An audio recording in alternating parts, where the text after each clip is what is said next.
What's up, guys? If you guys know, this channel is about gigs, right? I'm always giving you guys the best gigs, the best platforms to make money on. A lot of people don't talk about these three in combination. I don't know why, but these are the three, in my opinion, that are the best to make money on because essentially they're recession proof.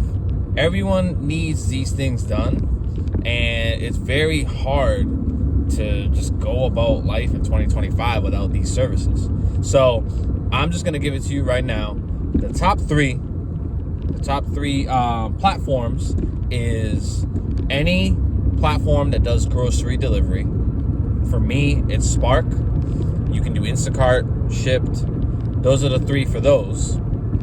The second one is either Lyft or Uber, and there are a couple other ones that do rideshare, and those are the two. Those are the top two. There's a lot of programs. I'm going to be getting into it in this video. And the third one is a platform, well, essentially our job boards, but I'm going to give you one in particular that I've actually dealt with. It's called CB Driver. I never see videos about this. I don't know why, but if you check that website every day, every 2 days, there's gonna be jobs in your area that you can pick up. It's companies that you can reach out to, and you can make consistent money on these platforms. Now, to talk about Spark, as you guys can see, I'm actually doing Spark as we speak. Spark is primarily through Walmart. They work with Walmart. And as you guys can see, I'm driving right now. I'm doing these Walmart orders. But essentially, you can easily make anywhere from $200 to $400 a day on the Spark platform. Now, this isn't something where it's like, oh, I'm gonna work an hour or two and make the $400. Like, no, like you actually have to put in actual work to get the result. So a lot of people, before they start an app, they're like, oh, I don't want to put time into this. You know, I don't want to do all that just to make the 400. But if you want to make the 400, if you want to make the max, you have to put in the time, and it's well worth it. Now, there's a lot of negatives and positives that come into all these, like, for example, the wear and tear on your vehicle, the gas that you're going to be using. For the most part, those are the biggest expenses that I see. It's just the gas. My vehicle gets 40 a gallon. I drive I think it's a Ford Fusion. I always forget what it is. But I'm keeping this as my extra car. So I'm about to get hopefully a Tesla Model 3. That's my dream car. My old dream car used to be a Lexus, which I already had that. So right now I'm just getting ready for the process of getting the Tesla. I'm debating whether to get used or new. With used, it's a lot cheaper. I think I can get one for around 18 to 20,000. But if you get it new, they actually ship it closer to you. Well, for me at least, I live in Massachusetts, and they tend to ship closer to my location. If I bought it used, they would ship it like over an hour away. It's like, I don't know. So I'm still in the process of deciding what to do with that. But yeah, to get back into Spark, that's essentially the main expenses that you're going to be using is gas, and it's going to be depreciation on your vehicle. So you're going to have to be, putting in money towards your tires, suspension, if it gets to that point. I just did the suspension on my vehicle. It's going to be some roads, depending on where you live, that are not up to par, but you're going to have to deal with it if that's what you're doing full time. Now, the cool thing is you're not stuck to just one platform. You can do Instacart, Shipt. Again, for me personally, I like Spark. I honestly did not think it was going to be this good, but it is pretty good. So if you guys want to join Spark, I have the link down below for you guys. Now, to get into number two. Number two is, everyone's heard of it, Lyft and Uber. Those are the two top head honchos in that industry. Lyft and Uber, you can join, and most of you guys have that are watching this video, but a lot of you guys don't know the different methods that you can get paid through Uber and Lyft. Now, everyone knows you can get paid through dropping people off, picking people up, dropping people off. If you live in the state of Massachusetts, and there's a couple other states that might have put something into law just recently, but in Massachusetts, they made it so that you have to get paid a minimum of, I believe it's $33 an hour, while you're on the clock. So when you're in the process of picking up a passenger, if you have them in your car, you're getting paid for that time. That's considered active time. If the amount that you make at the end of the week doesn't equate to the amount of hours that you worked, Lyft is gonna give you the difference. I think Uber does the same exact thing. It's an actual state law here in Massachusetts. Now, when I drove for Lyft, I primarily drove in Massachusetts because I noticed that they paid a little bit better than New Hampshire.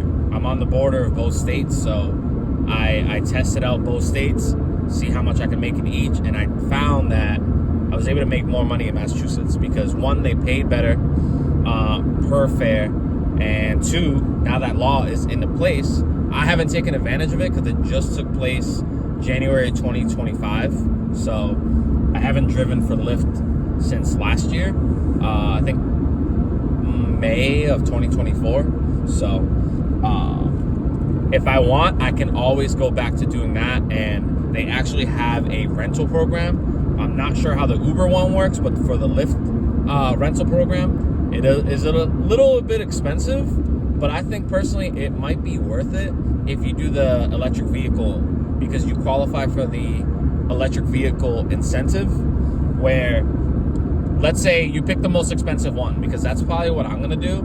I don't want to be confined to limited miles. The most expensive plan gives you unlimited miles. I don't want to have to worry about mileage, and also I want to be able to use the car for me as well. So as long as you complete, I believe it's 110 rides, you qualify for the EV incentive through Lyft. So they're going to give you, I think, 150 to 175, it varies, as a bonus, and that's going to get taken off of I believe it's 380 to rent for the week. So you're only paying $200 a week, which is decent for a vehicle that's going to help you make money.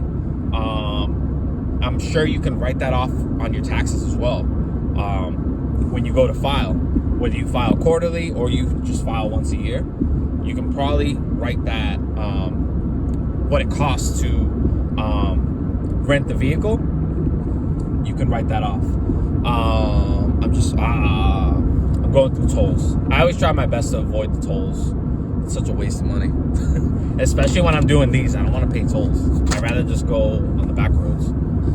But luckily it's an open highway right now. But anyways, guys, to get back to the video, Lyft and Uber. So you got that guaranteed money if you live in a particular state, especially if you live in Massachusetts. I'm not sure state by state what the rules are, but I would check in your state if they have some sort of incentive or an hourly guarantee. Another way that you can make money on Uber and Lyft, I mentioned this on my other videos in the past, is if you have a wholesale membership, whether it's BJ's Wholesale or Costco Wholesale, or even Sam's Club, you can literally buy either drinks or snacks and sell them to the passengers in your vehicle. You can make if you guys ever heard of the platform called Canva, you can make a flyer on Canva with the products that you have in your vehicle, and you can promote them by having the flyer either on the back of the seat or on the seat itself, and say, hey, if you're thirsty or if you want a snack, I do have snacks available. They are in the cooler or wherever you want to store them. And whatever method of payment that you want to take, whether it's Apple Pay or Google Pay, or you can do cash, whatever way you want to do. That's another way that you can earn income by doing that. So that's Uber and Lyft. You can make good money doing that, especially if you put in the hours. Again, you can't make money if you don't put the hours in, guys. And then the third platform is called CB Driver. A lot of you guys have never heard of it, and I personally don't see a lot of videos talking about it. I feel like a lot of A lot of people gatekeep this for whatever reason. But CB Driver. So what CB Driver is a job board where you can find different jobs, driving jobs. Essentially, it's like a courier kind of job board. And depending on what zip code you live in the country, you can get jobs, consistent jobs. And these can lead to future partnerships with these companies. Now, again, you have to go on CB Driver yourself to view what kind of jobs they are. From what I've seen medical courier, and I've seen there was one where you're working with the post office. To me, that wasn't worth it, the post office one, but it makes a good base, right? If you can get a decent gig that gives you a guaranteed base a week. Let's say there's a gig that's paying you $500 a week. Well, now you have a consistent $500 a week that you're making money on, and then anything extra is on top of that. $500 a week is not that much, but it's a good guarantee, and it's a good feeling when you know, hey, I got this money coming in.